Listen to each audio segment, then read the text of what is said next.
Mr. Earth, would you mind signing an autograph for me, sir? My wife's not going to believe this.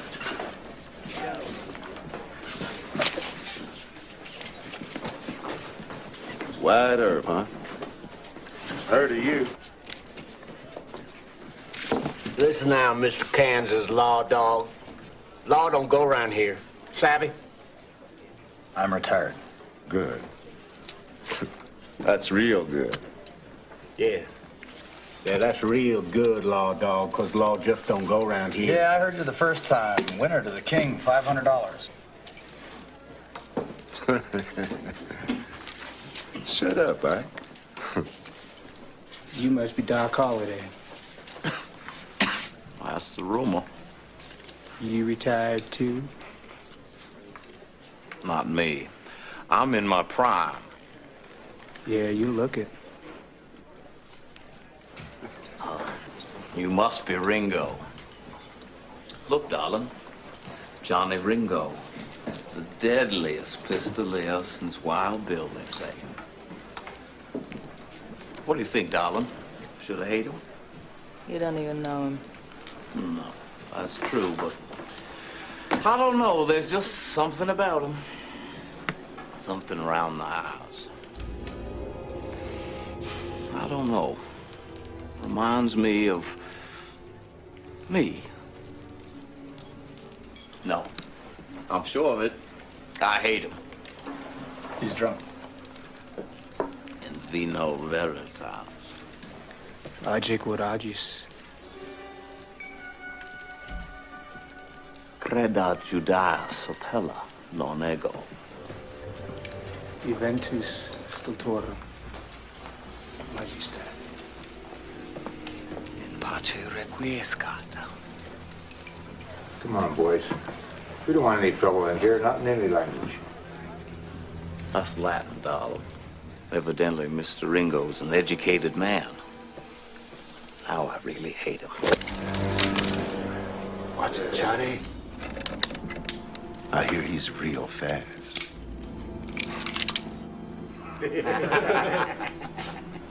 Well.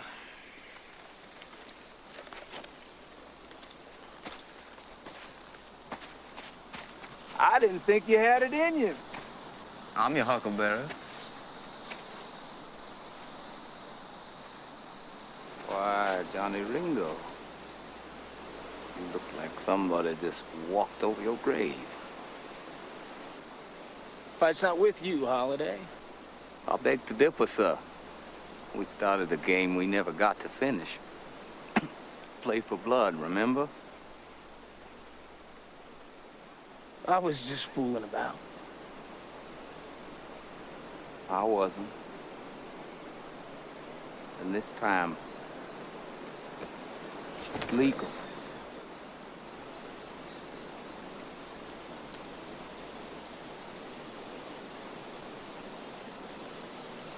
All right, Lunger. Let's do it.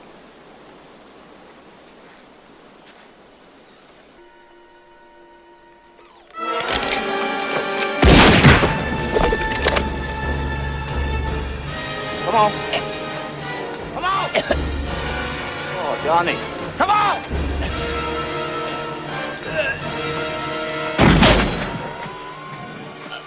You know Daisy. You know Daisy at all. Poor soul. He was just too high-strung. Z1, let's go, boy!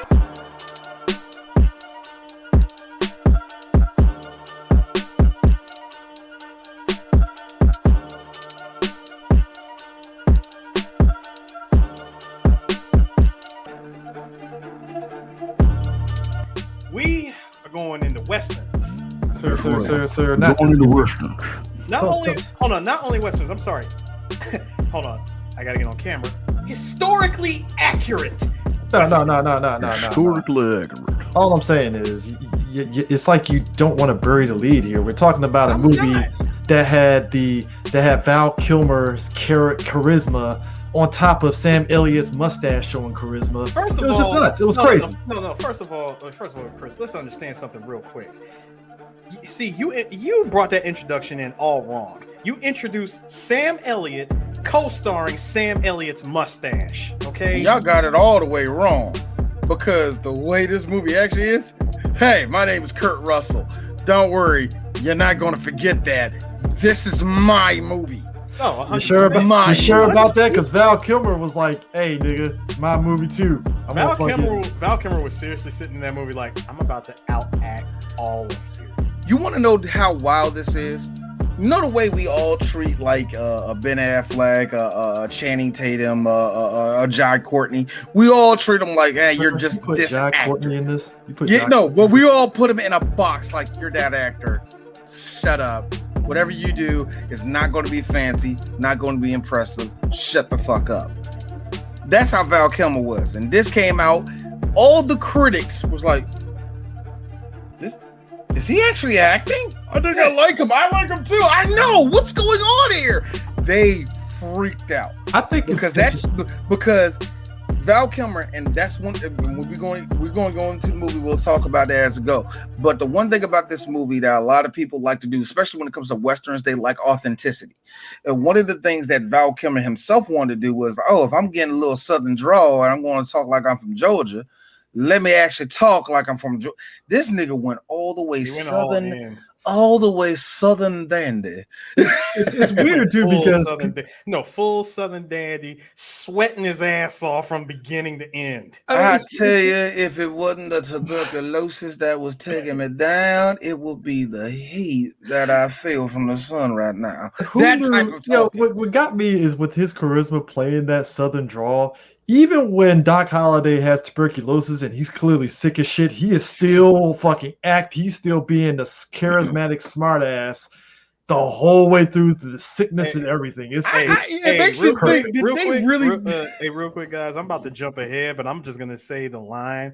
You want to know where I said, and Val Kilmer became the greatest actor in this whole movie? When he said this line, he wants revenge for Kurt Russell. For what? For being born. No, he had all the best lines. He did. He had all the best lines, but as soon as he said that, I'm like, Val Kilmer, here's your award. Take it. Go home. You know what, man? You know what did it for me? I give you one. You became the best actor in this whole movie. I give you this one. I really didn't see that coming because look at the who's who of actors that was in this movie. This the thing that got me. This is the best line of the movie to me. What you think you gonna do with that? Look at you all drunk. You probably see two of me. I got two guns, one for each of you. All right, whatever you say there, Lunger. I mean, they come on calling him Lunger. I like, you know what? Like when they kept calling him Lunger the whole time. Here's me. I haven't heard the word nigger or saw a black person in this movie yet. What type of Western is this? I mean, I think for me though, it did take place in Arizona. Niggas never been to Arizona. Waiting to exhale, sir. Waiting to exhale, sir. Waiting to exhale, and the fact that this took place in 1887. Well, you got one guy. There were niggas out there. Definitely niggas out there. First of all, I believed all of the Chinese people who showed up midway towards the third act of the movie. I believe that more than seeing one black. Yeah, it's kind of like it's like when you watch The Mask of Zorro and stuff. You didn't see no black people, and there was a lot of Hispanics and Asian people in the Zorro movies. Also, get this correct. Seeing the Chinese people show up, I said, and here are the railroad workers. Yep. Now that was real. That was real. Real. Unlike the TV show Warrior, which is based on the way y'all both hopped on that. Thank you, because that's what history always do. They forget that always beside a big bustling town where full of white people is the actual town where all the work happens, where all the black people live at. And that's why I appreciate when Zorro shows it. Like, hey, you think white people were living in California? Oh, look at Hispanics and Asian people that were here too, that was building this shit. But D, I'm also gonna add. I'm just gonna say, just for the sake of this movie, they had a coin toss. Heads Chinese people, tails black people. And they landed on heads. You're doing it wrong, Garrus. You're doing it wrong. It's Kurt Russell. All right, guys, as we see, we have all this going on here. I'm glad we all grow our mustaches. I'm glad you grew yours, Steven. Now, we all got to come up to one decision only. And we know that We know how Hollywood it likes to do this. So, one question, guys: heads, chinks, tails, niggers. Ready? All right, let's go. I really don't want to. I really do not want to believe that is what Kurt Russell actually said. I mean, come on, man. Nah, I love Snake Kurt Plissken. Nah, Kurt didn't do that. Nah, Kurt but for didn't me, at least though, like that shit.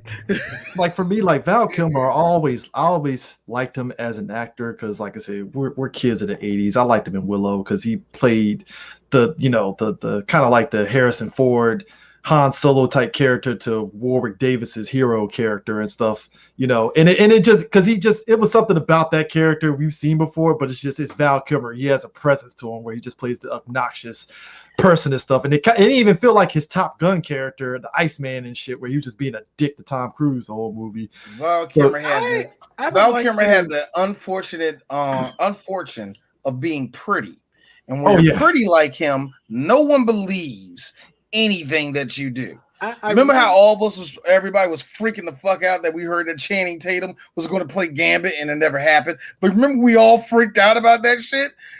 That's what I'm talking about. I really want to point out something here.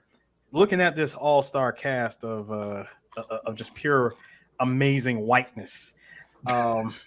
I would like to say, and I say that with no racism whatsoever. I mean, no racism, dude. You sound like everybody on Twitter that's like, how come there ain't no black people in Tombstone? No. See, hold on. Before you two start trying to like overtake the shit and think that I'm saying something that I'm not. I'm agreeing with you. Thank you. And I say that in the most positive way ever. Okay.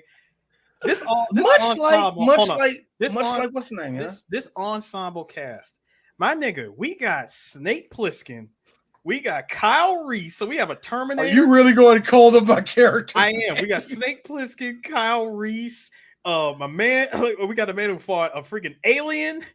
Jesus, and he did get killed by a Terminator too. We got Bill Paxton. Yes. Jeez. No. Damn. No, we got Bill Paxton in this. We have a bouncer who was working with Patrick Swayze in Roadhouse. And I only say Roundhouse because of all the Roundhouse kicks in that movie. And we got Michael Rooker in this too. You know what? Here's the funny thing. Mr. 90210 himself. No, and I want to bring up something else. I want to jump on Sam Elliott.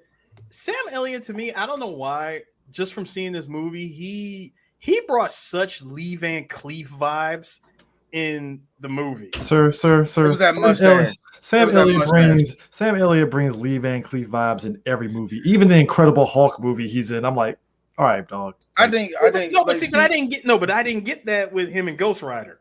But that's because bullshit.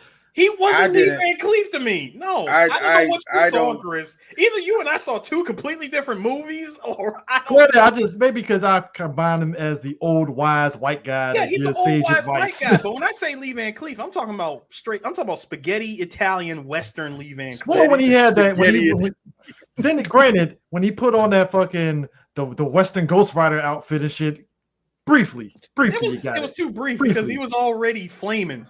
I think I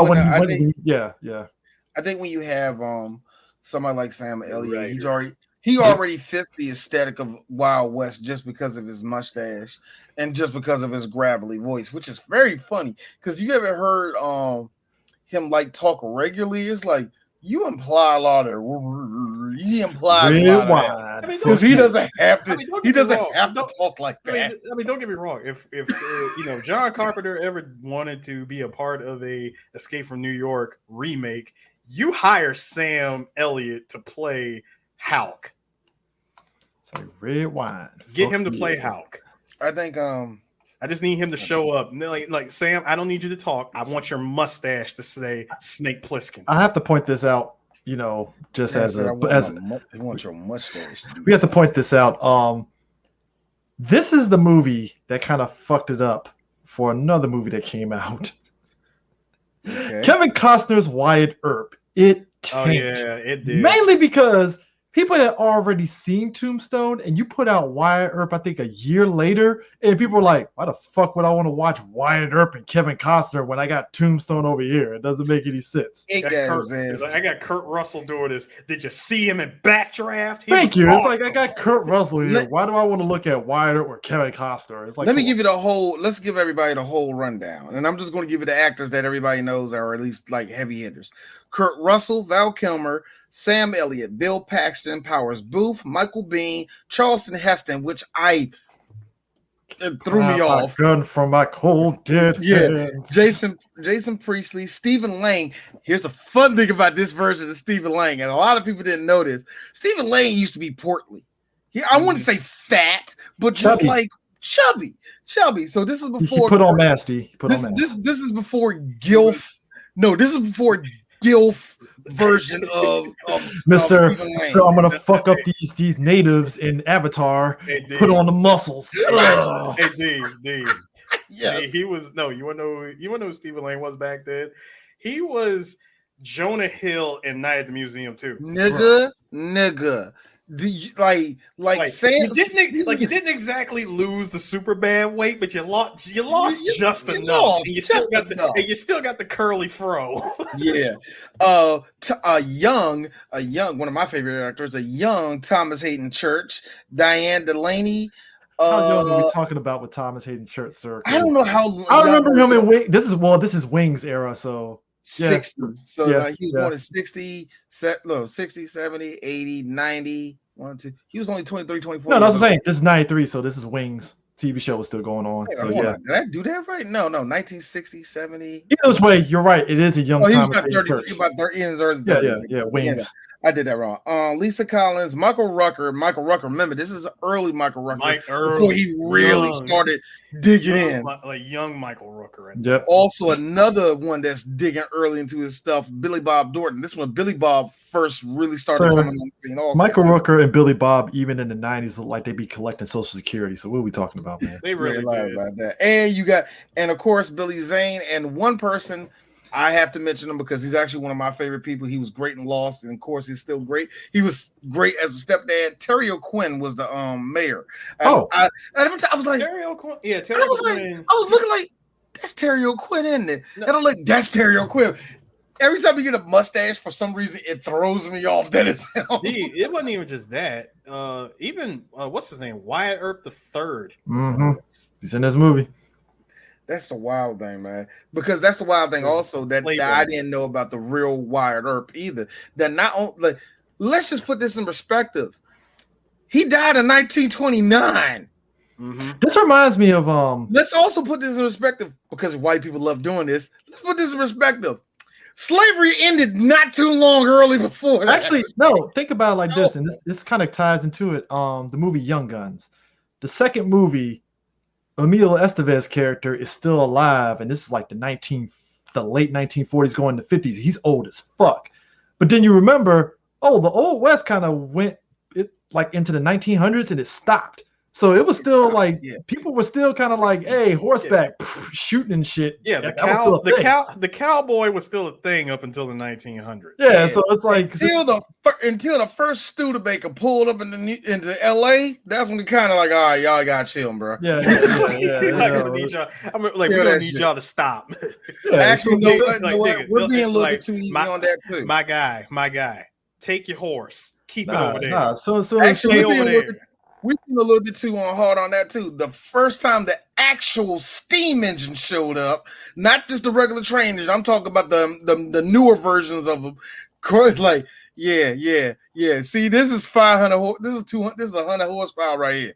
So, like when that Model T stepped foot in DC, it was a wrap. Man, the second Henry Ford said, "I got an idea that the Jews ain't gonna have."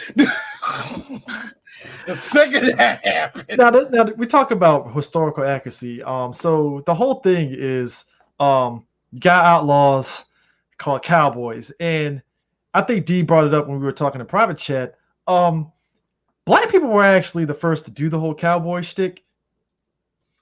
So the fact that cowboy, we talked about in Posse, a lot of brothers that left the army, left the Civil War, that went out west was like, oh shit! So all these white people gonna get us? Nah, we squadding up. basically they turned into Wolverine anti-heroes, in a way. They weren't out here like this movie. The cowboys in this movie, they out here raping and pillaging and shit. And I'm like, God damn, like these are what you call good old bad guys. And I got to be honest with you. You pick one of the best villains in the world. You pick Powers Booth. Powers Booth, a white man. If you never seen Powers Booth act, I'm sorry. He's a great actor. But also, the thing that makes Powers Booth so great in this movie is that you can tell this is a man that will shoot a baby in the face and then pee in a mama's mouth. You can tell, just the way. If you don't know Powers Booth and Stacy Keach, I get them both mixed up because they play more or less the same type of characters. I ain't gonna lie, man. Powers, he passed away, didn't he? He passed away like a couple years ago. Yeah, it was like it was back in 2017 because he actually did. He did his season of Agents of S.H.I.E.L.D. because he played one of the council that Nick Fury goes to in that season. And then like as soon as that season was over, it's like, oh, Powers Booth died. I'm like, what? Oh, and one more person to mention in this movie that I just noticed, somebody from old Hollywood, which is Robert Mitchum. Robert Mitchum was actually the narrator for it. And it's actually kind of funny too that this movie, the way it was produced, the way it was directed, all the rest of that, it was very old Hollywood. A lot of stuff they were doing was old Hollywood bullshit. You know what I mean? That's the early 90s. I mean, didn't we get Dick Tracy around this time too? Yeah, like there was 93? A lot of people. Yeah, it's like 93. So yeah. At least like some of the old way of doing it. And in this case, for what Kurt Russell really wanted to do was really nail the time period. Old West. Because when did Unforgiven come out? Ooh, a couple years after. About a year or so after. Like a year later. Yeah. Yeah, it's kind of because it's kind of crazy too, because like nowadays you don't really get westerns like that. All of us as black folks, we're getting excited for this new western with Idris Elba in it and shit, and Regina King and stuff, because like, oh shit. No, hold on. Never mind that, Chris. I still got a western that I'm still waiting on. Where is the Adventures of Johnny Black? That would never happen. Well, no, I think they were supposed to be. From my understanding, they were working on it. According to Michael J. White, they're still working on it. What happened to that? Much like Black Dynamite, it's kind of like it's gonna be a while before it comes out, because Black Dynamite, they were sitting on that shit for a while before it finally dropped. So that's gonna be one of those. They're gonna probably still drop it like Black Dynamite. We're gonna be like, what the fuck? No, but here's the difference, though, Chris. We never saw a trailer for Black Dynamite back in the day, and it wasn't until the first trailer dropped, and the movie comes out, boom. Johnny Black, we saw a trailer and then nothing. How much you want to bet they did 5 days production and never? No, how much you want to bet the movie's done? They just need somebody. They need a distributor. That happens. That does happen. That happened with a movie that I brought up to you guys a long time ago, Mine Hunters. I think with I think in the case, what, Chris, you said that they don't make. Well, they still make westerns. They still make westerns. I mean, I don't know why it's in the genre, but Hateful Eight is in there. Yeah, I'm just saying in terms of the consistency, because like in the 90s, like I said, you had Unforgiven, you had Young Guns in like the late 80s, early 90s. You want to know why? Because a lot of those motherfuckers that watched westerns were still walking the earth. I mean, hell, when Fuqua came out with the Magnificent Seven, I liked it. I mean, hell, my grandfather kind of sort of liked it a little bit and stuff. He's a fan of the original, obviously. Every old head I've seen that movie said, I mean, it was all right. Yeah, that's it. It's kind of like it was one of those. It didn't insult your intelligence. You just enjoyed it for what it was. I didn't like how they revived two of the people. I would like to point out, by the way, the director of this, George, was how you say Caminos? Cosmatos. George Cosmatos. He has done two of my he's directed two of my favorite movies. Rambo, First Blood Part 2, and Cobra. He did Leviathan, which is probably one of my favorite sci-fi films. Peter Weller and Ernie Hudson. I need to watch that. Yes, it's actually a really good science fiction movie. Yeah, really I'm sorry, and I have to be an asshole on this because I just got what you mean. You meant Leviathan. I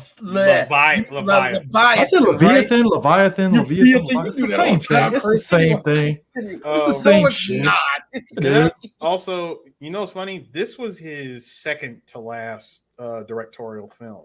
You want to know that now? The one interesting thing, for whatever reason, someone told me, "Hey D, check who directed this, because when I did check it, I saw that, right? Something's not right here, and I kept reading. Apparently, Kurt Russell was actually the director of this. Yeah, I heard about that too. Yeah, he was ghost directing. Let's put it that way, man. That's the thing that tends to happen too. Sometimes it's like a person doesn't want to sit there and take all the shine. Because I would say this. I remember the rollout for this. You know, I remember seeing a trailer for it, and they play that, you know, the hero music and stuff, and the poster is iconic as shit because it just looks badass. Let's just be real. It's the four of them. Yeah, four of them gracing the cover, and it says "Justice is coming." I mean, Sam Elliott with the shotgun. It's like, come on, dog. Like, come on. Can I bring up the MVP of this movie, which is Michael Biehn? Michael Biehn. Bean, sir. Bean. Woo! There's a battle of niggas mispronouncing words. Let me join in. Narcissistic. There we go. Hey, Aaron. Aaron. There we go. I should have said that. You got me on that. Hey, listen. I used to call him Michael B. All right. Powers Bloof. Powers Bloof. Billy Boob Thornton. Billy Boob Thornton. Now we're about to sound like a Mad Magazine. Hold on. Doan Bloth. See this crap. Like I said, we're about to sound like a Mad Magazine or blog or some shit. Michael Biehn, I like that he knows how to play. He played villain. He plays villain. It's like he's not. It's like, okay. Here's the weird part. He's not overshadowing Powers Booth villainy. It's like he's a step under him, but for some weird reason, it's the same. If that makes sense. It's no. It's actually no, Chris. I got you. It's the Shiva to Mr. X situation. Yes, it is. Okay, where we know Mr. X, we know he's the big bad, but you root for Shiva. You like him. He's cooler looking. He's more badass, and you want to see more of him. And fortunately for us, we get plenty of Michael B in this movie. Johnny Ringo. Because hold on, this is a long ass movie. Because Johnny Ringo got beef with Doc Holliday. It feels like a subplot in and of itself in the movie. Like, oh boy, Johnny Ringo and Doc Holliday in the room together. What are they gonna do? Well, come on, man. You already know. The glove was off, and they both slapped each other in the face when they started doing the hey, I can out ocelot gun twirling shit. I can out ocelot you. The line that got me was when they started speaking Latin to each other. Yeah, they did. And he talked to the girl like, "That's Latin, my darling. He's an educated man." Nah, he seems to be educated. I hate him even more when he said it like that. And you know for a fact that Doc was just adding insult to injury by spinning a freaking teacup like it was a gun. Oh, when he did that shit, when he pulled it out and just everybody's laughing at the teacup, he's like, like when I saw that, I said, huh. So, hey, Kojima, you watched this movie and said, I'm gonna use this sometime later in Metal Gear Solid 3. And Johnny Ringo, I like how he's just pissed off, like, this motherfucker ain't taking me seriously. He using a goddamn teacup. Fucking asshole. See, you want to know what made it better? If Doc had the ability to control the flow of the teacup, and there was still something in it. So that whole spinning he was doing, he didn't spill a single drop. That's some dropping this whiskey. Now that is some anime shit. I thought he was gonna do all that, throw it in the air, pow, like do the thing, like you keep it in the air or some shit. I thought he was gonna do some unnecessary shit. No, he just almost. I like how he did the ear because he flipped it around and act like he put it right in the host.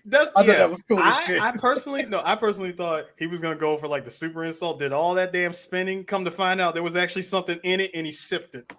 But even when Dee was saying, like, I know we're going all over the place, but that's no.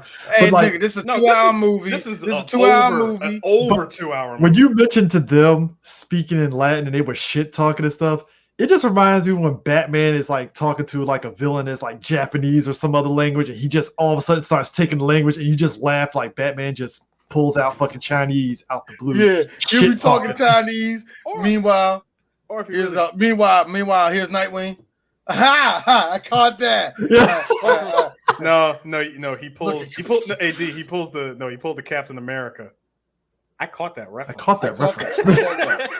Dude, Wyatt Earp is watching the conversation between Ringo and Doc Holliday, and he's like, I don't know what the fuck they're saying, but that whole exchange of Latin dialogue. Here's me, and now the movie has gone into Tekken territory, bro. Yep. Jin, I've come to battle you in the garage. I never got to see you at the tournament. There's no reason to fight. You don't got one? Well, I do. Harada, who greenlit that shit? So, what do you want? I like who did they get?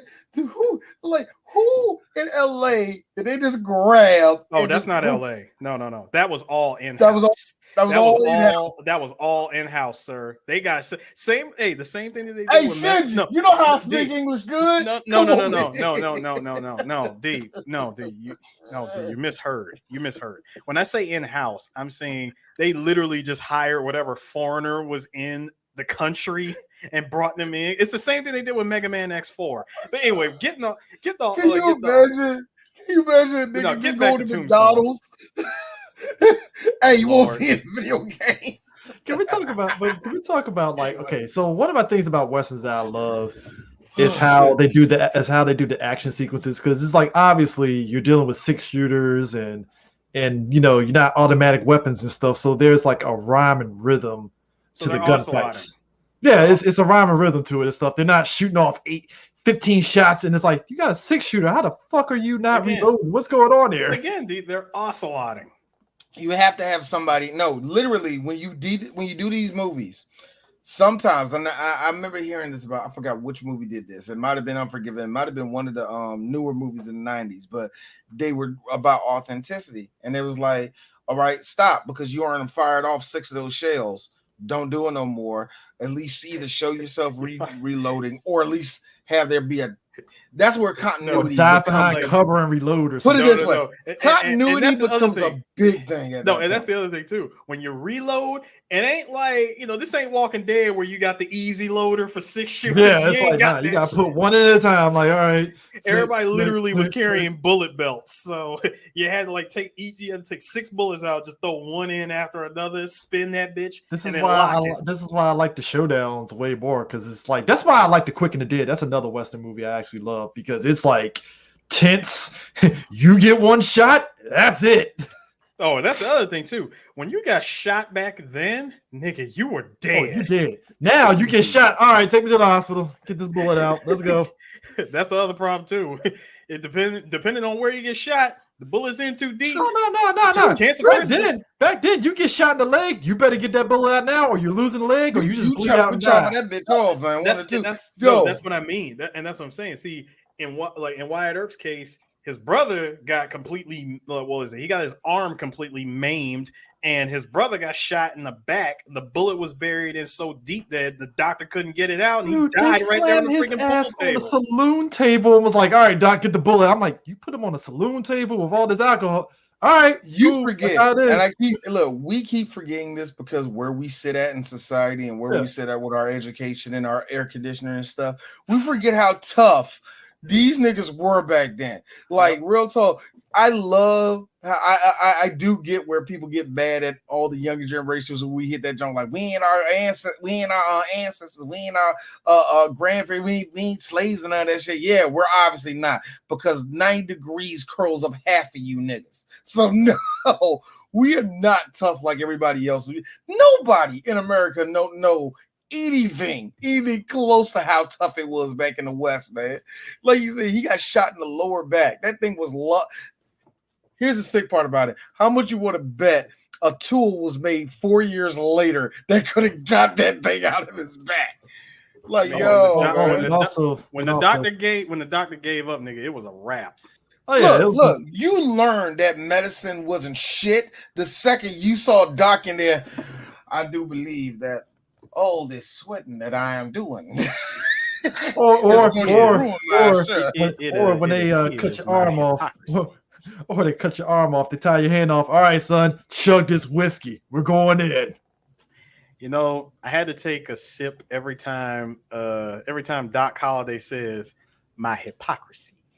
Man, I do declare.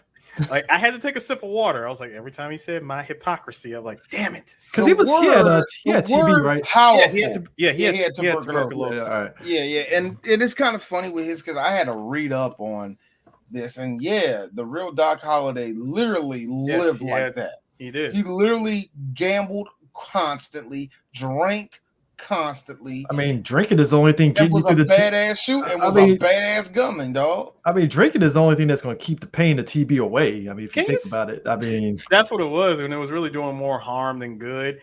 You know, because you're going to tell Doc Holliday back there, "Hey, Doc, drink water, you'll be fine." No, can you say that Doc Holliday is like, what's his name?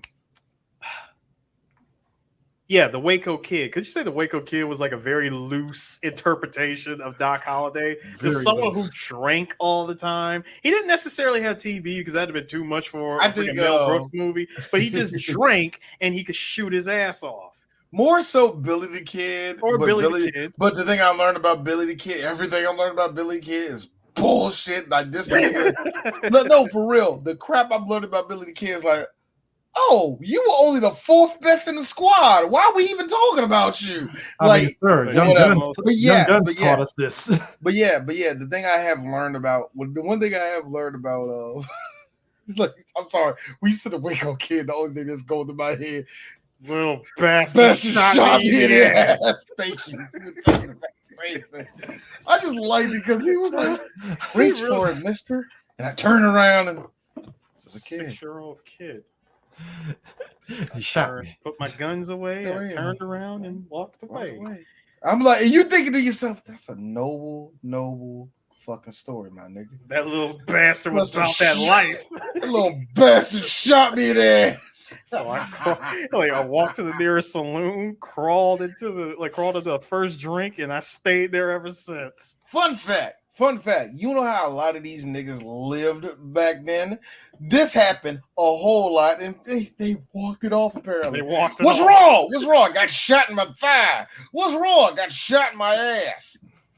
Those two places, you'll live.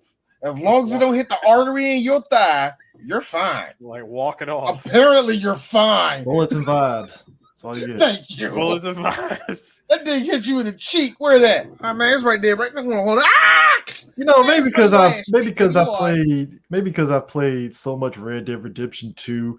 It's like, man, they were really slumming it in the Old West, man. It's like, yo. See, yes, it's a video game, but still, man, it's like the shit that you had, like, getting medicine was ridiculous. What you ate was just like whatever you got, you got. No, I'm gonna tell you what the problem was with the Wild West. Drinking water will fucking kill you. Yeah, because first of all, the water back then was terrible. No one ever thought of the novel idea of setting it on fire. Put that shit in a pot, boil it. You know what by boiling it, you will at least burn out 90% of the bad shit that's in it. Horses are drinking the water like, I don't know what these motherfuckers talking about. This shit's good. True story. Actually, hold on. I'm sorry, D. Chris, to answer that question, horses built up an immunity. Go ahead, D. True story. Apparently, the horses, not horses, but who was it? Like drinking water back then, just like it straight up kill you because they were like, in one case, this is a true story. One case, they was drinking this water. It was like, oh my goodness. They was like, oh my goodness, why is the water so diseased? And they found out, oh yeah, we killed that Indian tribe up the street. That's why. Oh yeah, I forgot we did that to the water. Hey y'all, don't be drinking out that well, man. When you think about it. Animals, bears, and everything shit in water. So you're drinking that same fucking water. You're gonna catch something. There was no filtration system back then. Which is ironic when you watch movies from the Old West and how the worst punishment you get is, all right, we're gonna put you out in the middle of the desert with a canteen of water and have fun, dog. That's your punishment. Canteen of water. The nearest town is 100 miles. Good luck there, buddy. Ration that shit out. You can't even do that now. It's like, oh, you're gonna put me out in the middle of nowhere, huh? Yeah, I'll find a place. It's always Oh a gas my station God! near here. And let's not forget about You better hope you have cell service out there. Let's not forget about the predators. Let's not forget about Wolves. all these animals that just want to kill wolves, you. scorpions, like wolves, snakes, like wolves. snakes. Birds. Just Hold pick on, a snake. Just wolves. pick a snake. Wait, it wants like, to kill you. D. Wolves, vultures, rattlesnakes. Because that's like the number one desert snake is rattlesnakes. Second to sidewinders. Look, the copperhead. This is why I did it wrong. I did it wrong. No, D. You said the copperhead. Like you mentioned copperhead. Copperhead. I mean, this is why I mean, middle finger to the copperhead because no, you're not important enough. I see when it comes to westerns in media, I see more rattlesnakes than copperheads. All right, cool, dog. Look, I'm a banger out here, dog. I don't know who the fuck. That's cute. This is why, like me and Aries, we talk about Uncharted. Was it Uncharted 3? Yeah. Where Drake fucking goes to that whole sequence in the plane, explodes, lands in the desert, and he has that fucking walking through the fucking desert and the dry ass land and shit. This nigga drank water that was undrinkable. He finds that one puddle and goes, "Oh God, it's undrinkable." Walks the door, gunfight, and he's perfectly fine. Perfectly fine. Video game logic. Well, sir, guys. Wait. Hold on. Let me go ahead and get the line out, Chris, before we get back to Tombstone. Gets rescued and gets questioned. Who are you, American? Why did the Americans cross the Rubal Hali? Like, sir, I asked that. No, every time me and Chris go to a movie screening and there's a desert scene, I always lean over and say that. I would lean over and say, "And why did they cross the Rubal Hali?" And Chris is trying his best not to laugh in the theater. Drake just all of a sudden just got the thirst of blood. All of a sudden now he's quenched. Like, all right, blood. Just straight going nuts. No, I wouldn't even say thirst of blood. It's more like, thirst of survival. Dude, the shit that had me rolling. We're talking Doc Holliday lines. Fucking was it? Jack Johnson was like, "Hey Doc, shouldn't you be in bed? The hell you doing up anyway? Wyatt Earp's my friend. Hell, I got lots of friends. I don't." I'm like, you know what that tells me, sir? It tells me that you ain't about that life. It tells me that you ain't trying to be there for your day unos. I mean, look, when Morgan Earp got killed, I think what I liked about that whole sequence is that they pulled the weather and the storm happening as kind of like the background to him getting killed. I laughed because I'm like, I bet it was a sunny ass day when that nigga died. I know, because the movie is like, it's a thunderstorm and, Wyatt Earp is chilling in the saloon and stuff, and Doc Holliday is just chilling. It's just everybody drinking and chilling and stuff. And Morgan Earp, boom, he gets killed. I'm like, what? No, it's a thunderstorm and both brothers got fucked up. Yeah, it's like, all right, fine, I like how we just see one scene and we see Sam Elliott. Hey Chris, the last time we see Sam Elliott doing this shit in the dark, gets his arm completely maimed. He loses his arm. So it's all right. It's all right, honey. I still got one good arm I can hug you with. I'm like, how are you going to do that, man? How are you going to do that? That is adrenaline and love pumping through his... How can you do that to the writer? Writer. I mean, were you with both brothers when they felt like, fuck it, we need to be U.S. Marshals. We need law and order in this bitch. Oh, you remember, shit is getting out of hand. Well, you got to remember, too, Wyatt Earp is dealing with his wife being addicted to opium. Oh, of course. Number two, and just dealing with exhaustion. Speaking of his wife, isn't it funny how she clearly did not give a fuck? Like, you did not care about his wife at all. Totally like yo. It's like they fridged his wife without fridging his wife. It's like, yeah, she's addicted to opium. Doesn't matter. Let's get back to every time he comes into the room and he sees her, she's always, gotta hide the bottle, gotta hide the good stuff, gotta hide the hooch. So she puts it in. She will hide that shit. Like, Wyatt just comes walking in like, woman, I already know what you're doing. And all he doing is just cleaning himself up going, You need to go easy on that stuff. You need to stop Just smoking that saying. shit. You need to stop smoking that shit. You got to go easy on that stuff. You keep drinking it too much. You're starting to enjoy that shit a little too much. It's 10 o'clock in the morning. Why are you drinking this? Wow, modern era. Look, woman, I am 16-year-old Black Dynamite. Who gave you the opium? Who gave you the opium, ma'am? Who gave you the opium? You know what's kind of funny? I was really, really waiting for respectability politics to show the fuck up because they always do in these westerns, and I was really waiting for you to be a hero or you could be some shit like that. I mean, we already got that in the beginning of the movie with the wedding. The bloody wedding. Where we see the happily married couple coming out, literally just got married, and my man caught the Manny. He got the Manny special from Scarface. Got killed right there when they got married. The freaking priest, even he couldn't survive. Hell, they killed the bride as well. The thing that get me with that was when after they was done shooting everybody else, they walked right over. Man, you see these tamales, my nigga? Like, hey, man, tamales good. Yo, man, it's good. Hey man, shoot that chicken in the head. Yeah, so I'm thinking that tomorrow. See, he did good. I'm thinking that tomorrow we can go to the baseball game. The priest comes out, gives the warning, in Spanish, and I was like, "What the hell is he talking about? Like some white horse shit? What is he talking about?" Said, "No, what he was saying is, like the angel of death is riding on a pale horse. It means that it's coming. Justice is coming." I mean, here's the thing. That was kind of clumsy, but I get where you were going with that movie. It comes off clumsy at first, but really think about it. That the dying priest was literally setting up. I know. He was setting it up. Only thing was just like, you understand, he's gonna come to town. His name was Wyatt Earp. He's gonna come with all these men. This man is going to turn this town upside down. God only knows what he's doing when he finds out. Hell's a coming. No.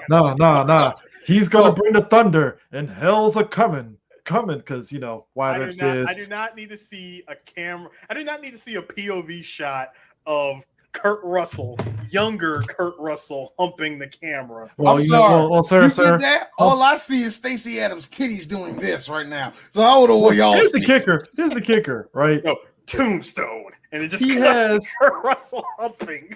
This dude has, so... We're going to wait the rest of the bitches. It's like 4 girls and a horse in the bed. So we talked about like Wyatt Earp's wife, his common law wife, which basically means common law wife. Is on opium. Which means I can nut in anything I want to. Yeah, which is ironic because his boy Doc is like, hey, that chick Josephine, she really wants to suck your dick, man. You might want to go in there and sue that over there. No, you're doing it wrong, Eric, Chris. You're doing it wrong. I do believe that woman over there is wanting what the French call fellatio. Sir, I do believe that young Josephine is down to relations. You would say relations. She has a powerful thirst for something phallical, if you don't understand what I'm saying. Do you understand? They didn't say fuck back then, so it was just actually they did, but that's more pirates, cowboys. It's pirates, cowboys, black people. We said fuck. But D. Doc doesn't necessarily say it. It doesn't seem like I'm a man. I'm a gentleman. It doesn't seem like it's something in his vocabulary to say. So for him to say, it seems she is down for relations. Like you say, it seems like no, that is in my vocabulary. It's just that those are not the words that I am seeking, sir. Also, you have to talk like you're always tipping your hat to somebody. Also, understand this, my friends. When he does have that one day of frolicking in the desert with Josephine, they go horseback riding, and first of all, I like how Kurt Russell breaks out the blanket, the little picnic blanket. They gonna sit down and talk. He broke that bitch out of nowhere. I'm like, so you just knew this was gonna happen. Exactly, you knew she was the one, huh? So you just gonna sit down, have this conversation with her. She starts hitting him with the real shit, like, what do you want out of life? I think the best thing for a man is to have a wife and kids. I just want to settle down and have a normal life. That's what you want to do. No, I would like to travel the country, travel the world, see things, and live off of room service. Hold on. Now, Real now, talk. now, in real now, life, now. in real life, where I'd have said this. Room service. Service? No, my favorite was when he actually said a real Wyatt Earpy thing, which was nervios. But no, when he brought up, as soon as he heard that, I was like, oh, you see what she did? She planted that seed in his brain. So now it's gotten him to think. He's like, wow, I'm thinking of shit I've never thought of thanks to this one conversation with Josephine. Goes back home to his common law wife and asks her the same shit. Like, let me try this. If this works on my law wife, then it's meant to be. I will continue to ignore her codependency on opium if she's about this life. And seeing how she is completely off into the left field, has no idea what I'm talking about. I like that he walked away, leaned over in bed, and just said, you know what? Never mind. Just forget it. You know what? At that point, he knew right away she ain't the one. She is married to her, she is no longer the one. Let's put it this way. If that was a woman that he had years under and she goes, what the fuck are you talking about? That's a different story. Anybody that wants to say, well, she didn't know. No, this is this is common law wife. In other words, this is a side chick that he decided to say, let's get married. It's the biblical thing to do. Thank you. I might get you pregnant. So, which is funny because Wyatt Earp was married 5 times in his life, something like that. It's kind of ironic how Josephine was the first to eye him. Like, who's that tall drink of water? And I like how Babion just described him like he has the eyes of a hawk and a prey, and all this shit. And I'm like, so you really just selling the shit out of Wyatt Earp to this chick? No. It was Kurt Russell as the director and part writer of this movie doing this to the cock of Wyatt Earp. Yes, people that watching, D got hands. He know. Look, come on, man. Look, two-handed. Double fisted that shit, just two-handed. No, you gotta do it. Harris, you gotta do it like Dave Chappelle. Motherfucker. No, D, go for gusto. With gusto. I mean, you know what? It's a great Eris. Now you got me thinking of this idea of a porno I had one time of Ronald Reagan. All right, do it for the giver. Do it for the giver. Then look, I say that. I already know it was done. No, you're right. I already know somebody did that. No, D. Oh God, this is actually great. Really now I see April O'Neil in there with him. No, D. It's a really bad porno title, but really think about it. Mrs. Gorbachev, I'm tearing down your walls. I mean, it's you know what? So they filmed this movie.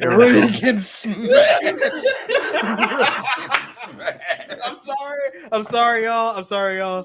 That segment belongs to BAM. Okay, it belongs to the BAM podcast. Please hashtag BAM podcast. Please go listen to it. Anyway, all I'm saying is, go back to what you were saying, Chris. Yes, this movie was shot in Arizona. They shot in Arizona, which it's one of those things where, of course, there's only one other place, either that or a soundstage and stuff. But they filmed this in Arizona, and I think what was interesting is that they actually went through a couple of directors during the process and stuff. It was screenwriters they went through, because I think Michael Bean at one point, because I actually watched a couple of videos of them doing behind the scenes, and I guess Bean was mentioning that he felt at one point the screenwriters didn't have an understanding of the setting that they were in. And the main reason why is because the writer of it, Kevin, because he was friends with the writer, Kevin Jarre, who was the actual writer of this movie. And Michael's going to have a whole different feeling and flow to this than anybody else will have on a movie. In fact, when they switched directors and all that, he was one of the main people. Like, no, I'm out. I'm effing out. And it basically came out of Kurt Russell like, come on, Mike. Everybody say yes. Don't be a dick. like that obviously went down, man. Yeah, I mean, and that's the thing. It's like you got to get somebody that's going to understand the movie that you're making instead of just So in that case, thank God for Kurt Russell. Yeah, and I mean that was the thing. It was just kind of like, because I think what it was is that the original director had like as Kevin Smith said, a lot of chuffa in the script. Mm-hmm. It's like, what are all these subplots? Why do we have this shit in the movie? Like, get it out of here. No, we don't need this. Like, and also the way I read it, though, even though Michael Biehn didn't like the way that was done, though, he was like, well, he was giving light to all this, and Kurt Russell was like, no, motherfucker, this is supposed to be about Doc Holliday and Wyatt Earp. What the fuck are you worried about? Because you got 5 or 6 lines, Caden? That's really what I think what happened. I think Ringo had a bigger role. I think he had a much. That's why it felt like because if you notice anything, oh shit, Harris, are you all right, man? Oh shit, it's bad when you get some blue screen of death. That never happens with Harris. That never happens with him, man. But it's kind of funny though when you notice that Powers Booth and Michael Biehn start getting kind of scarce in this movie. It got to the point where I thought Curly freaking died. Yeah, I really thought Curly died. Next thing I know, I see Powers Booth sitting there with that little smile he got, which I absolutely love because of his mustache. Mm-hmm. But I see him like, nigga, I thought you died. You were gone for nearly 20 minutes of this movie. Where were you at? And the thing of it is, when Ringo takes over the Cowboys after Curly Bill gets killed, I forgot that happened because I thought Curly and Ringo got killed at the same time, but it was like, oh no, Ringo just took over, and then later on it did. It's like, oh, that's what it was. Okay, I thought the same thing too. I really feel the movie was supposed to end with both of them having this big face off and shit, but it was just like, oh no, it's just Ringo and the Cowboys at the end, and then boom, credits, kind of thing and stuff. So you think it would have been? You thought it would have been like that, but no, they kind of. That's the one part I didn't like about them. Really didn't like about the movie because the second Wyatt Earp got that doggone not became a sheriff. Mm-hmm. I think it's when he became a marshal. It was when he became a U.S. Marshal. Mm-hmm. It felt like the movie slammed on the fast forward button on like 2 or 3 scenes and then left it slow for these 2 or other 3 scenes that felt like they didn't need it to me. Mm-hmm. And like I said, the last scene, which was Doc Holliday and Wyatt Earp talking to each other and on Doc's deathbed. As much as I appreciated that scene because it was some great acting in it. Oh, yeah. The thing I didn't, as much as I appreciated that part, I was like, cut. Fucking cut. We don't need all this. The movie's over. Mm-hmm. Evil's been vanquished. Like, why are we even have? I got it. I understand. How many more minutes we got left? Huh. Man, this is a long 4 minutes, nigga. Come on, man. No, for real. This nigga took like a whole. I mean, I think it was like you said though. Like the movie is. Are you talking about the part where Doc dies, right? Yeah. So funny. I'm basically just talking about. I'm sorry. Funny thing about that. Okay, dude, you're getting roboticized over here. Now, oh God, I am. Shit, go ahead. What I was saying was the interesting fact about Doc Holliday's death is that, like, the way they played in the movie is exactly how it happened in real life. Yeah. Because the part where, like, for anyone else who saw the movie and got confused, like, what the hell is he talking about? He moves, like, he shows his, he was moving his feet and saying, "Huh, this is funny," and died right there on the spot. So that was in reference to him. Number one, he wanted whiskey, and of course, he's in that sanatorium, and they're like, no. And the reason why he felt it was funny and died on the spot when he looked at his feet is that he believed all his life he was going to die in his boots, like, in a gunfight. Mm-hmm. And seeing him in a sanatorium dying from TB, that was the irony to him. But also, it's funny. I like that. But we have to talk about the showdown at the OK Corral with Billy Clanton and the Lord McGlory brothers. It looked like he just pulled up on these niggas when they weren't watching. I don't think it was a showdown. Bro, the pull-up game was real. Oh, they came. That wasn't a showdown. Means they were waiting for you. These niggas was like, yeah, man. So I'm trying to see the game tomorrow. You Yeah, I think you're like, damn, you're like 2 seconds behind. Holy shit, the fuck happened? Yeah, that gunfight at the OK Corral, since that was based on the real thing, I was like, yo, how they gonna play this out? And I loved it because they like everybody was literally about that life, and they were just like everybody was holding their guns, just waiting for it. All I needed to hear was Doc Holliday go, "Say when," Mm-hmm. and then the gunfight breaks out. Now, can we mention how in the middle of this gunfight, basically, if you didn't have plot armor, you literally was eating bullets. Oh yeah, you were 100% eating them bullets. Like it's straight. People were catching strays back then. This was like literal. But the one person who didn't catch a stray, the one person who did not catch a stray was Josephine in that freaking room when old boy armor. No, hold on. Well, old boy crashed through the window and was like, "Give me a gun! Give me a gun!" I call bull crap. No, everybody was firing wildly at that window, and I'm like, son. A lot of innocent bystanders getting capped. No, she was literally saved by the power of that damn mirror that she was standing behind. Because nothing got damaged in that room. I mean, I think the build up for the fight though was hilarious because you see Doc Holliday, he has his cane, and then he just looks over to I forgot which one, the Earp Brothers. He just gives him the cane, and he just gives him the shotgun. It wasn't Morgan. It was the other one. It was Sam Elliott. Yeah, I just like how they just swapped. He's just Virgil.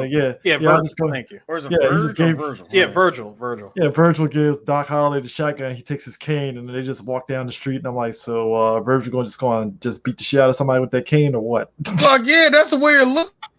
He was looking like y'all gonna get this cane work for real.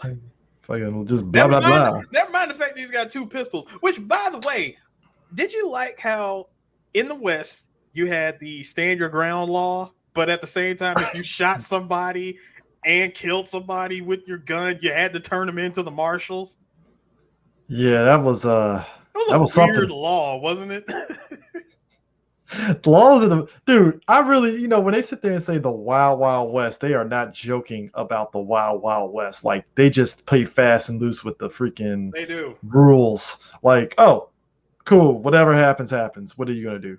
It's like, okay, that happened. Like who killed him? Oh, you did? Self-defense? Yeah. Cool. Okay, I get that. I'm gonna need your gun though.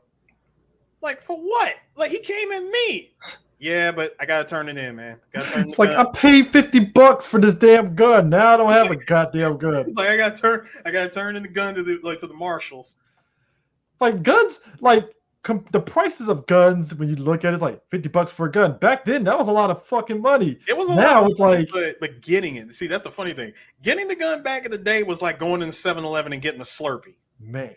Listen, it's like they had the guns. They gave you some bullets as soon as you got your gun. I think you got like what? You got a clip. You got a clip, maybe two clips. No, you got one clip for free. Well, if you buy this gun, actually, you know what? Joke as you may, I heard this is true. Even back then, you opened a bank account in a bank back then. You actually got a gun. Yeah, you got a gun. I was like, get the fuck out of here! Like that's crazy. Hey man, like hey ma'am, we bought a house on the frontier, and I just went to open a bank account, and I got a gun. Yay! Open up the bank account, got a gun for free. I'm like, hey man, you got to protect your investment. Can't do that shit now. They knew that you bought a house. So now you just get a microwave if you're lucky. You be lucky. You say a toaster? Microwave? No, that's what I was gonna say. Toaster. Like, dude, you were lucky if you got a toaster. Man, this just guns were just everywhere. It's like it is kind of crazy when you look at that setting and stuff and just everything. It was like it literally felt like fucking dive kick, one shot death. Dive kick. Like I said, you had to be extremely surgical when it came to using a gun in the old West. Sure, bullets were easy to come by, but it was all about that precision aiming. First of all you had was iron sights. There was no laser scope. There was no, there was no 5x zoom. There was none of that shit. It was just iron sights, shot, take your shot. If you hit it, you hit it. I mean, it's just, it's just crazy. You had to be surgical. But like you said, the pull-up game, like you said, was just fucking hilarious. Dude's out here drinking, washing himself off, and all of a sudden, boom, they just pull up on him. I'm like, God damn, like, I mean, just when you think it was safe. like nah, bro. Like just when you think it was safe to be outside, nah, bro. Like this gunfight going down at the OK Corral. I mean, but it's just, yeah, this movie is long. I didn't realize because in my head I was like, okay, this is probably like an hour 45 movie. This movie's like what, 2.5 hours? Like 2 and some change hours. I'm like, bro, it needed to be hour 45 and end this. Like, what are we doing here? I mean, there was a lot of plot points, and the funny thing is the gunfights, they're not as long as you would think they would be, considering how long this movie is, because the gunfights go by real quick, don't they? I mean, we ain't talking about John Wick here, where it's like, all right. Not even John Wick. Like, I'll go back even further, way back in the 60s. Again, I will reference this movie because I love this movie a lot. The gunfights in this are shorter than the gunfights in The Wild Bunch. Oh, the Wild Bunch, it's like fucking chaotic. It is. It's extremely chaotic. They said I think for the longest time, the Wild Bunch had like the highest body count in terms of a gunfight next to Scarface. I mean, you think about that, and also Death Wish 3 with them having that fucking time crisis fucking gunfight and shit. I meant like in between those two movies, like from 69 to 83, like, you know, who had a higher body count in terms of movies? And I feel Westerns. Wild Bunch definitely had the higher body count compared to Scarface. I mean, I feel Westerns, you had to up the body count because it's just everything goes boom, boom, boom, boom, boom, boom, done. Especially when it came to third act gunfights, everybody's getting one shot at. Mm-hmm. Westerns and anime. Yeah, Westerns and anime. No, see, in anime is unfair because you have guns, you got grenades, you got all sorts of explosives and shit, as well as bullets. So there's that. You know, the closest you get in the Western is somebody just happens to light a freaking stick of TNT and toss it. Well, I mean, or that one badass that's sitting behind the old school minigun, the one you gotta do like this. The one you gotta crank. I mean, the closest you get to anything with a high body count in anime that's semi-realistic is Black Lagoon. To a degree, or was it Ballad of Fallen Angels, Cowboy Bebop, and Real Folk Blues? Let me time out for a second on that one, because I'm sorry, Spike Spiegel just perfect headshots of motherfucker that got fade. I'm like, I couldn't make that shot. Faye would have got nicked or something, but this motherfucker just bam. I'm like, oh shit. I mean, that's why we call it a cartoon. First of all, did you notice the stoicness of Spike Spiegel? Because he just had the gun, no nervousness, no shaking. He's like, this dude's been dead like 10 minutes ago. All I got to do was pissed, like, you son of a bitch. Why did you warn me? Fuck. Just pull the trigger. Done. One shot. Yeah, I mean, down the freaking iron sights, as I just said, going back to Tombstone. That's how it worked in these movies. You had to look down freaking iron sights.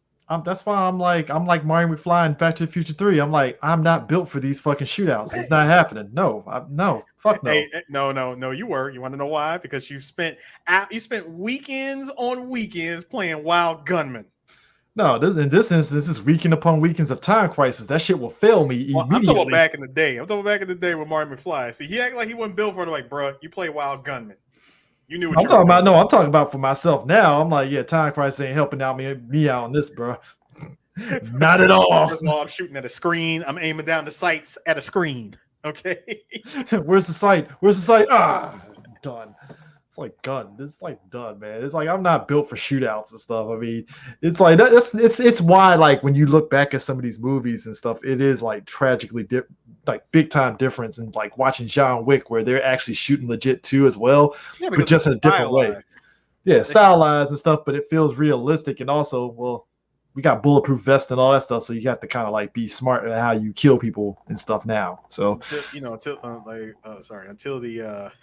the bald guy comes walking up to you and says, "Armor-piercing bullets." This is why we go back in time. I'm like, hey guys, can we stop by a store and get a bulletproof vest? I ain't trying to get fucking killed in the old west and shit. First of all, there was no such thing as that. No, I'm talking about if we go back in time, I'm getting a bulletproof vest in this era. Well, Chris, for that, Chris, I at that point I got to ask the question.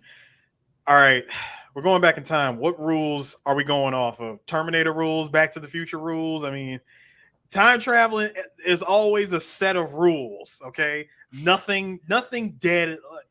Yeah, but that's what it was. Nothing dead can go through. It has to be living. I mean, So look, you can't take guns, can't take clothes. I mean, look, shit. all I know is I can shoot a motherfucker with a blicky, and they're gonna be like, "All right, guys, chill out. All right, I get you had a disagreement. It's fine." I'm like, he just shot a guy out on the street. Nobody, like, what are we doing here? No, Chris. No one didn't think of just grabbing the front end of a potbelly oven and like tying some rope around that shit and strapping it to your chest, making a bulletproof vest back then. When Doc and wait.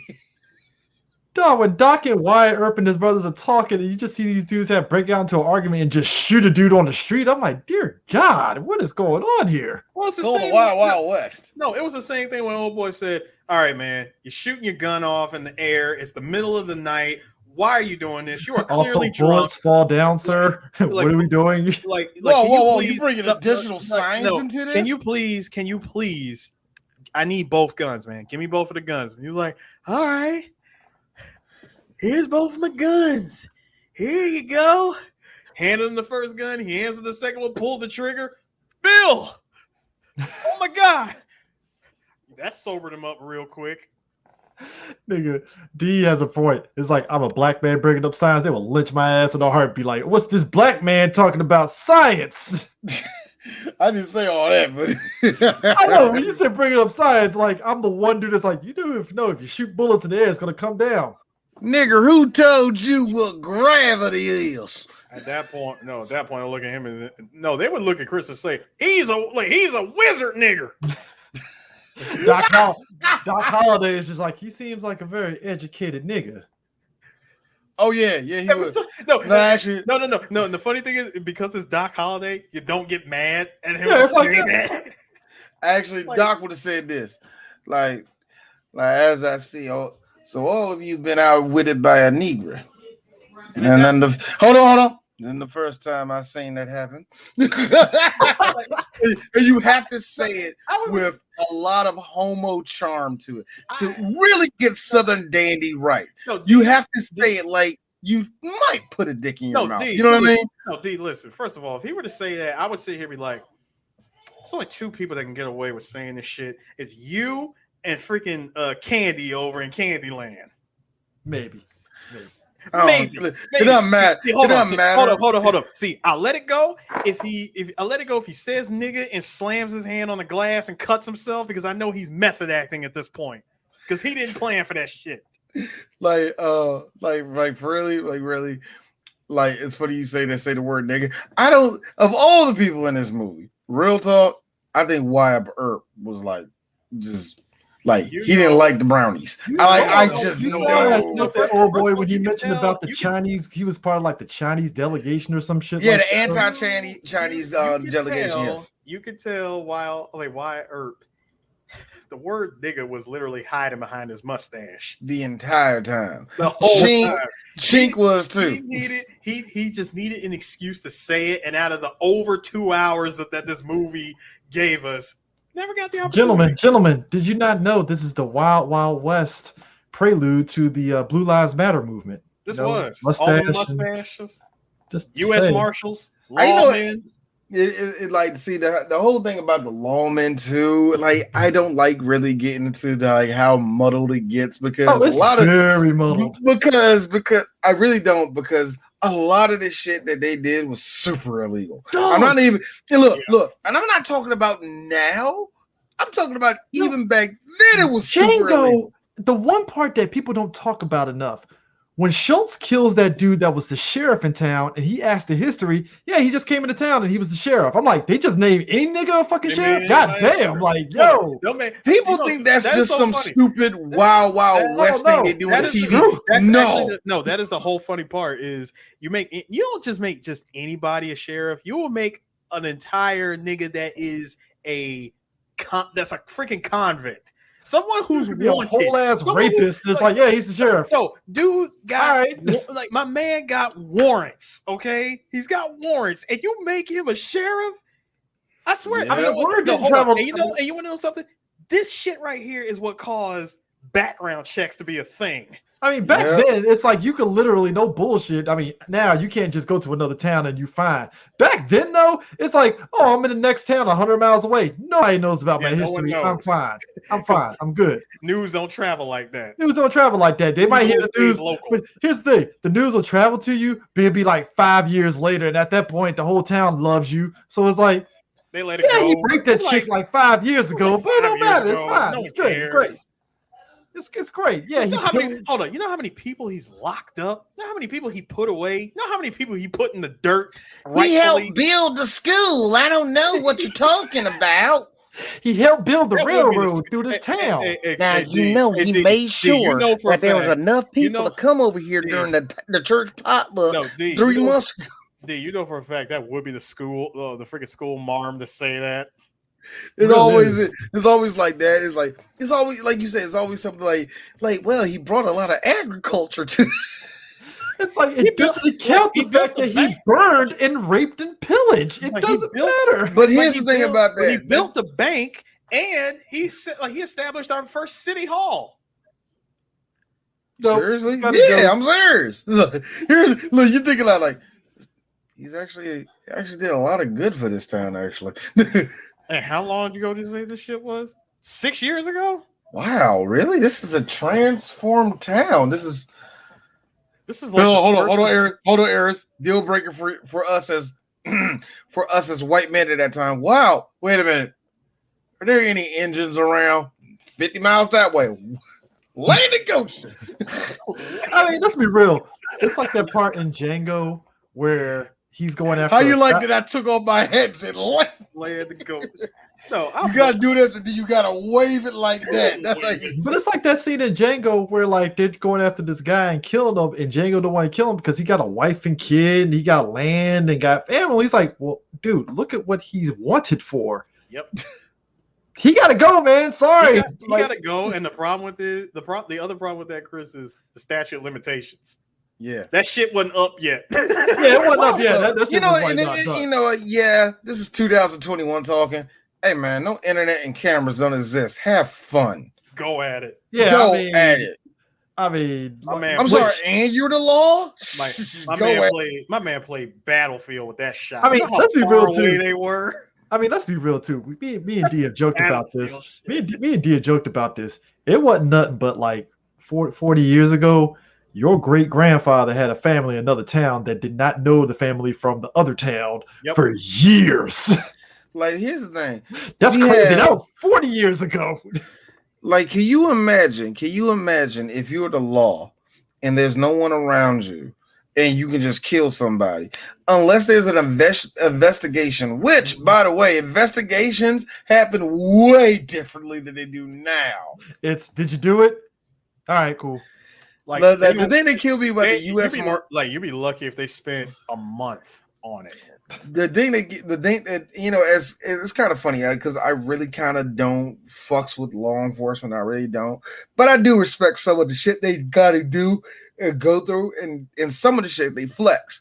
Like when your boy pulled up at the train station, like, yeah, we about to get his wife, about to get that nigga. They all got shot in the back, and your boy and Wyatt pulled up, like, you see that motherfucker?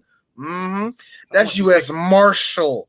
Meaning that I can kill with impunity.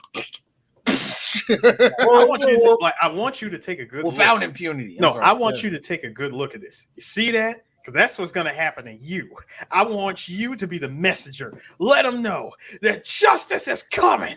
Dun, dun, dun. And tell them I'm coming. No, the best part, the lightning striking behind him as he said it. I'm like, oh yeah. That's my best part. That's when you know he meant it. You're here. I think the best one is when Doc Holliday calls out fucking Ringo on what he said in the bar earlier in the movie and stuff about blood for blood and shit. And Ringo was like, "Oh, dog, I was just joking." Really now? No, I wasn't. No, what he said? Oh, I was just kidding around. I wasn't. We can make it legal now. There wasn't nobody. Like, there's nobody out here. I'm your Huckleberry. No, that was the best part. Well, I didn't think you was gonna show up. I'll be your Huckleberry. Dude, when he said make it legal and just show the badge, it was like the jerk off motion, and Ringo was like, yes, yes, I've been wanting this. Otherwise, hey, look up. No. D, you did it wrong. D, you did it wrong. Say when. I'm mad. DCD says this. Pow!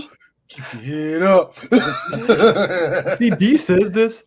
I'm pretty sure if we travel back in time, I can get away with that in like 2 gunfights before somebody catches on to the fuck's he talking about? Look out behind me. You know what? I think you have to break that out at the right time. You just can't just do it like that. No, it has to be when nobody's seen it. Nobody's What's that? D, I'm sorry, D. Guys, I will pull the Charlie Murphy. Okay. Bam! Shoot him right below the knee. No, sir. It's the Black Dynamite where he fakes the heart attack. Hey, what the fuck is going on? No, but I'm dead serious. I really would do the Charlie Murphy. I would legit do the Charlie Murphy bit. Just shoot him right there below the kneecap to avoid attempted murder. Come on, nigga. This is the 1800s, man. You a white man with a gun and a star in your chest. If you don't shoot him in the face, shoot him in the face. Shoot him dead in the chest. No, make it better. You gotta do it the Tarantino route. You take two of the 2 6-shooters, put them shits together like the freaking Buster rifle, and shoot him in the face and watch his face explode. Which when I saw that, I'm like, I don't think it would happen just like that. But I don't think it would happen like that either. But thank you, Tarantino. They're like, thank you, Quentin. I wanted a comedic version of a pumpkin exploding. Thank you. That's great. That's excellent. Yo, man. 4 bullets, and there goes Senor Bob. Now, while I was having trouble with my internet, did y'all talk about we talked about Virgil losing his arm. We talked about the OK Corral. We talked about did we talk about how Curly died? Yeah, I brought no. We didn't bring up how Curly died. See, Curly, this nigga, I loved it.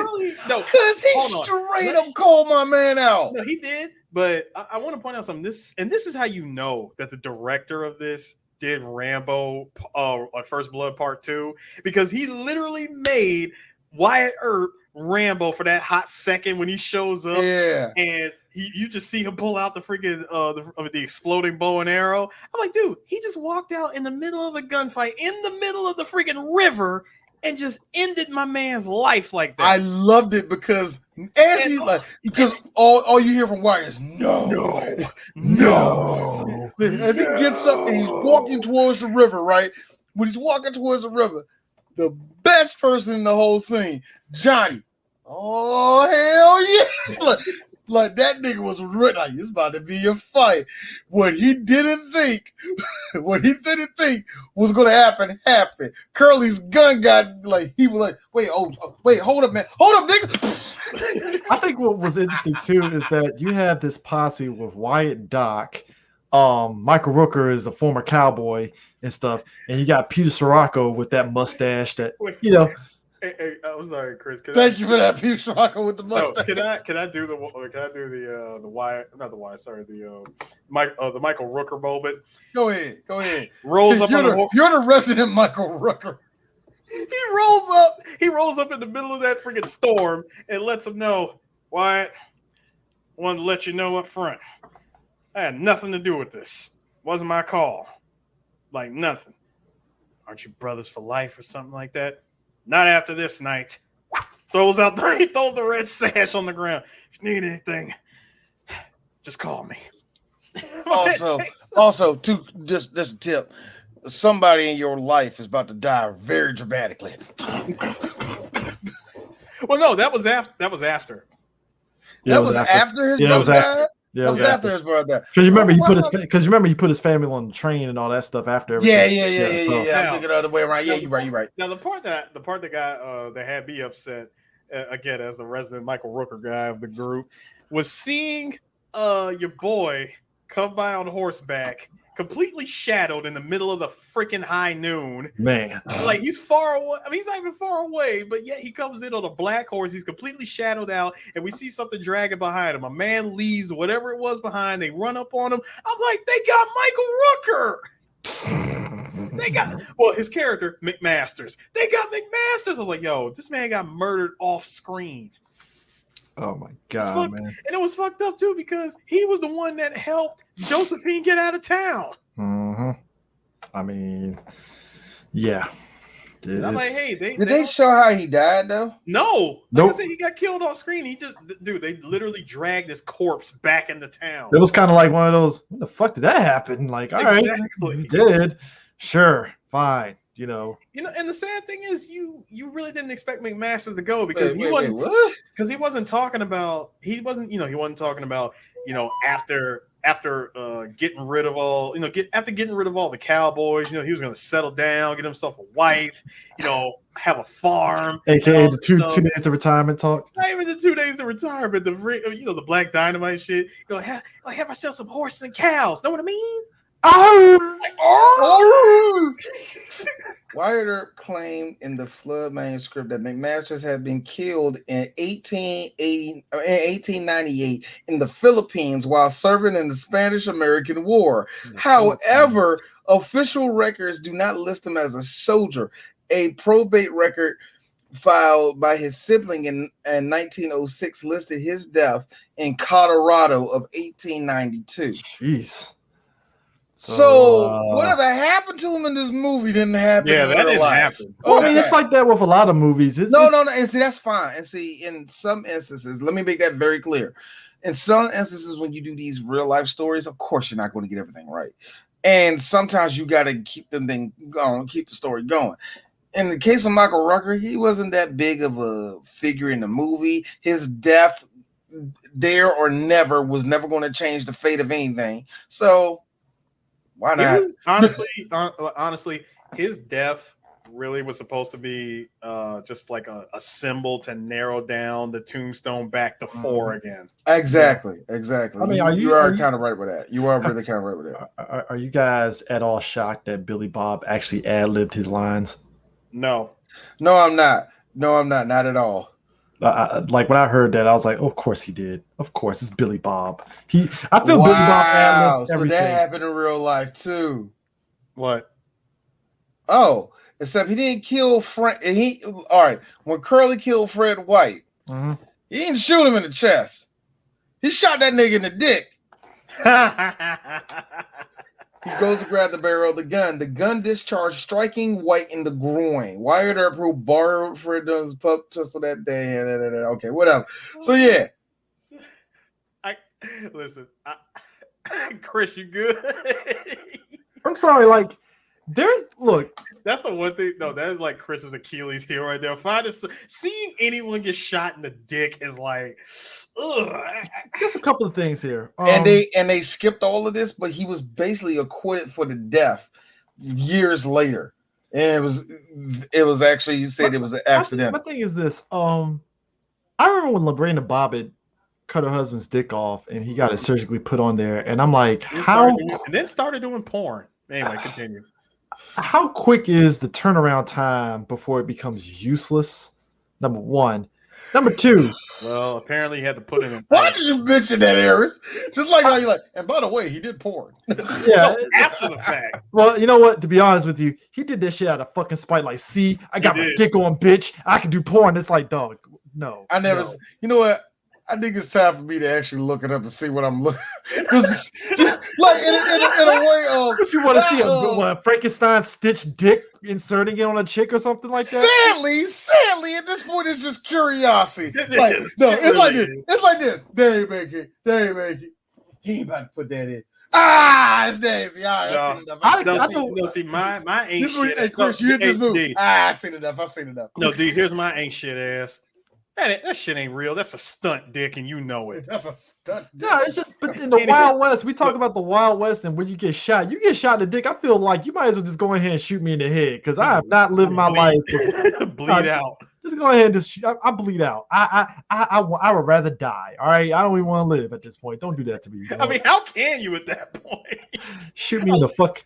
It's like you shoot me in the balls, and it's like, oh shit. So I got a good question, guys. Between the time of Fred getting killed and Curly dying, how long do you think that was? 1 day. Eris? Wait, hold on. One more time. You said between the day. Remember when Curly killed Fred and the day he died? How long do you think that was? So you say there was a day. I don't think that was a day. I don't think that was a day at all. In fact, I want to say that was because they had to change they turned everything around, became lawmen and all that shit. So I'm giving that, I want to say 2 months? No. 18 months. 18 months. Okay. Between that time, a year and a half. God damn. A full year and a half. Because within that year, he went to jail and then got acquitted. Yeah. And within that time, they made a note in the Wikipedia. 18 months before he was killed by Wyatt Earp. Yeah, Wyatt Earp was the one that was actually protecting him from getting killed, because when he killed Fred, he was thinking to himself, "They about to lynch the living shit out of my ass." No, because the movie definitely plays with time. It does, doesn't it? Like, it makes all this shit seem like it happened literally within the span of like they made it seem like this shit all happened within the span of less than a week. Mm-hmm.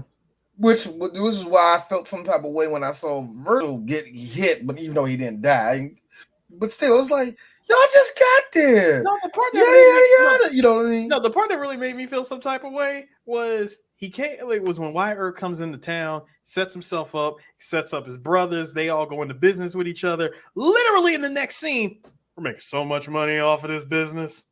Like, we made so much money, we got a pool table in the middle of the room. I'm like, how long were y'all in business? Y'all make it seem like y'all been in business for years. Y'all been in business. Like, y'all got a billiard table, bro. Like, y'all got a billiard table. Y'all act like y'all been in business for like a couple of months, nigga. Y'all just started this shit 2 hours ago. It's like he, he finds out his wife's on opium and stuff, and then it's like immediately he's like, all right, I gotta get into something. So we're gonna profit off this gambling emporium and alcohol, and then we're good to go, right? Not to mention, all right, cool. Not to mention, you had the world's greatest hustler in the game, Doc Holliday. Yep. Mm-hmm. Chilling there and stuff. I mean, it's like this man could count cars without even counting them. I mean, let's be real. That I think that was the stock of back in the day. It's like, well, what's for fun? Gambling and drinking. Yep. That was all you could do. Play the piano. Gambling, and drink, play the piano, and shoot stuff. Shoot these cans right here. All right. Just gambling and vibes and drinking. I would not survive the Wild Wild West, man. I did. By the way, I did like Doc Holliday's at the time on-screen girlfriend, who as soon as he got his diagnosis that he has tuberculosis, and he has he told him he has 2 years, 2 days, depending on your lifestyle and shit. Mm-hmm. Like, yo, everything you've been doing, you need to give all that up. Nope. And keep drinking. Like, then, when his girl comes in and says, I knew it wasn't nothing. I knew you'd be okay. Haven't I always taken good care of you? You have. Go ahead, have a drink. You have taken care of me, darling. You could be the perfect angel. On second thought, you could be the Antichrist. I'm like, how long before these two actually break up? Dude, when he said the Antichrist, I was like, and she's gone. Big Nose Kate, as what her name was. Her name, Big Nose Kate. Yeah, she was actually a Hungarian prostitute that was a common law wife of Doc Holliday's. Mm-hmm. Huh. She actually lived longer than anybody else in this movie. She died in 1940. Oh, jeez. I know. It makes you think like this is within time frame of like people we know who are walking the earth. You know what I mean? Like, wow. This shit wasn't that far away. She died at the age of 90. That is wild. 90, my nigga. So the one thing that I read up real quick though, just read up real quick how Curly died. Yeah, Curly did die that way. He did get shot in the stomach with buckshots, but it was actually way worse than that because they nearly cut him in half. Shit. Mm-hmm. So where's his body at? What do you mean you don't know? Apparently, the Cowboys took his body and buried him around the embankments. So where's his body? It's probably gone. Yikes. If it was at an embankment of a river in the middle of Arizona, I can guarantee you in that spot, it's probably a highway right now. Mm-hmm. Maybe. I don't know. It's like there was too many, like that's Arizona and there's trees. Oh, yeah. That body's gone. That body's gone. If it was in the middle of the desert, yeah, we probably could find it, but no. No, not with vegetation around, nigga. That's not happening, man. Somebody like human beings tore that thing down ages ago. Like, so, whatever, man. So it really is true that I guess after he moved to Colorado to be in that the sanatorium, she I guess eventually left, and then sometime after that she moved around Colorado and then got married. Wow. Like 2 years after he died. Interesting. It says after he. That's crazy. It says after Doc Holliday died in 1887, like she married an Irish blacksmith in Aspen, Colorado, in 1890. I find it amazing that Tombstone got beat out by, well, not really amazing because came out Christmas weekend, but Pelican Brief and Mrs. Doubtfire beat it out. That's crazy. Should be crazy because it's Mrs. Doubtfire. Mrs. Doubtfire, most definitely. Pelican Brief. Pelican Brief? Yep. Pelican Brief. Denzel Washington, right? And Julia Roberts. And what's the name? Yeah. Robert Redford wasn't in that one. That. The fact that this came out on Christmas, I was like, for some reason, I don't know why I thought it was a summer movie. It's like, no, but those are three movies that it came out the same. All three of them came out the same weekend, or what? No, Mrs. Doubtfire was on its 5th week, and Pelican Brief was on its 2nd week. It is crazy. This movie did come out on Christmas Day. But then again, that's probably why I didn't get number one, because remember back then, Christmas Day movies were just gimmicks, and they never really gave you. What family is going to the movies on Christmas weekend? You know? Better yet, to see a Western, Tombstone. But it is one of those movies that it had legs after the holiday anyway. No, it did, because this movie had a $25 million budget, and it made like $56 million. Mm-hmm. So it got his money back. It got his money back. You feel like it should have made more than that. I would say you feel like it should have made more than that. Off of the star power, the ensemble cast alone, the movie should have made its money back. Well, should have made his money back and then some. You would think so, man. But that's just how funny how some of these movies go. At least how some of these them go, man. Like they just don't make their money back. But in the case of this, man, it's fine because this got all the praise that it needed. The funniest thing, though, bringing up all the stuff about this movie was seeing the story what happened with Siskel and Ebert. Siskel, they was like, they didn't get a copy for it, so they was like, whatever. I mean, not a copy, they didn't get a screening for it. And the problem was Roger Ebert was hearing from everybody, hey, man, Val Kilmer. I'm sorry, who? He actually nails it. Nah, he don't. And that's the thing that kind of set him on like, wow, man, he's pretty good. He liked the movie. Siskel didn't, because Siskel's an asshole. Anyway, so yeah. You want to know what really made them say, really? It was when Bill Clinton said that he loved the performance. Yeah. They're like, hold up, president? And remember, he was president-elect. This was 93. He just became president. He just got in there. I mean, it's. I mean, the general consensus of the movie was like Val Kilmer. Val Kilmer definitely stole the movie. Val Kilmer, that guy is something else. Yeah, he got. I tell you what, man. I tell you about. He needs to be Batman. Thank you, Bill. You know, it's so funny seeing that too. That this was like literally 2 years before he becomes Batman. Val Kilmer's best Batman was the Saint, and I will die on that hill. I love the Saint. That's Batman right there. Now, why you say that? I love the Saint. The Saint is literally him being master of disguise, helping out Elizabeth Shue, doing Batman shit without having a suit on. That's all it was. It's like he had the charisma of Bruce Wayne. No, you're right. You're right.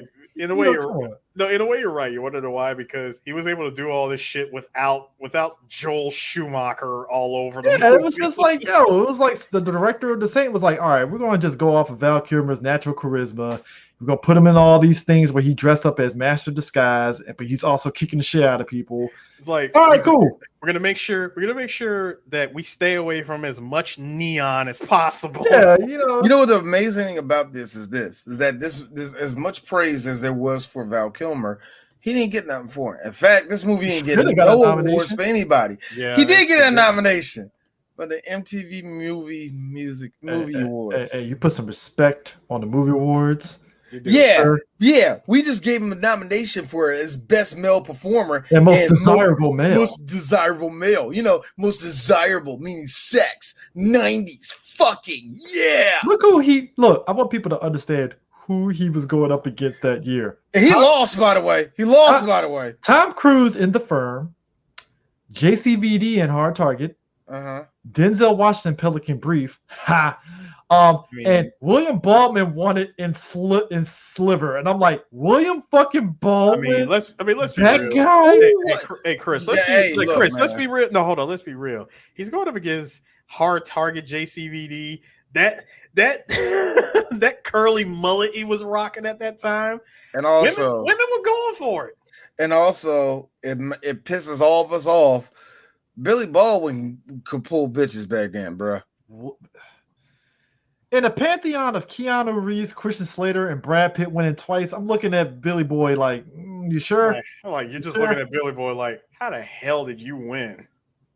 You sure? It's all right, sure, fine. For this movie? I guess. No, for this movie, this is what puts you over. I mean, Sliver is actually good, but still. No, it's good, but don't get me wrong. I'm just saying, this puts you over. All right. But Sliver was more of a, sexy, I guess. Did he win?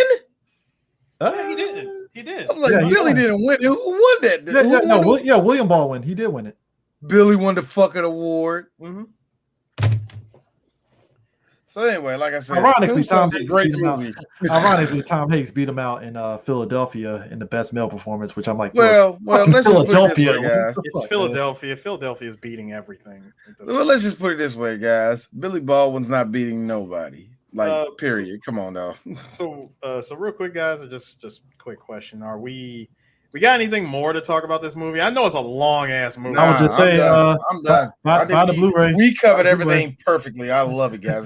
We did fantastic on this. Buy the Blu-ray. It's definitely worth it because it's definitely worth it. All the back, like I said, the behind the scenes stuff and everything. I mean, I am kind of surprised it didn't get hit for like a nomination for like the props and costumes and shit. Exactly, but usually the easy low hanging fruit one. But then again, like I said, whatever. This is one of those movies that's appreciated by moviegoers. It's more of that than anything else because you can put this movie on and let anybody watch it. You can put this movie on and adults in the room, they'll watch this shit because it's just great performances. Everything. Like if you never watched this movie, need to. If there's only one Western you watch and you're not black, watch this one. If you are black, watch Posse. but I think the only. You know what? I just looked it up. Someone asked the question: will we ever see a Ultra HD cut of Tombstone? And somebody said, "Would that be like? Would it like? Are we going to get like 3 versions? Basically, are we going to get Kevin's director's cut, George's director's cut, or Kurt Russell's director's cut?" True. Yeah, I mean, the last Blu-ray that came out with was like literally 10 years ago. And I thought that was like, I thought it was one of those situations where like, like a studio has a control of it and they're just not going to put it out there. But you would think they will put this junk on Blu-ray already, man. It's on Blu-ray. That's what I say. It's the last one. It is on Blu-ray. 10 years ago. Yeah, like what Chris said, this movie came out 10 years ago on Blu-ray. I believe personally this movie deserves a 4K release because come on, if we can get Good, Bad, and Ugly in 4K, we can definitely get this movie in 4K. I think they'll do it. I think they'll do it with the anniversary.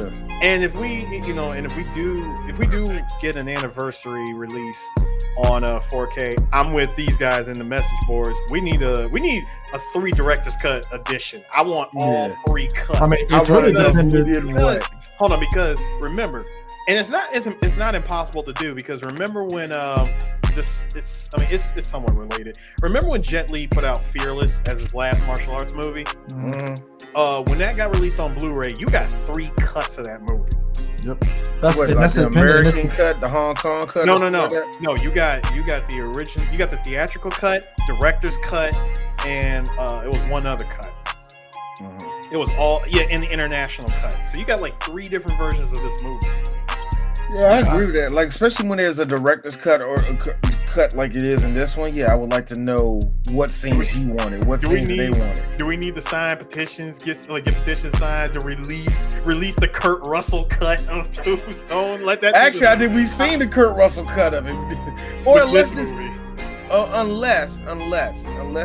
version of it is not all of Kurt's.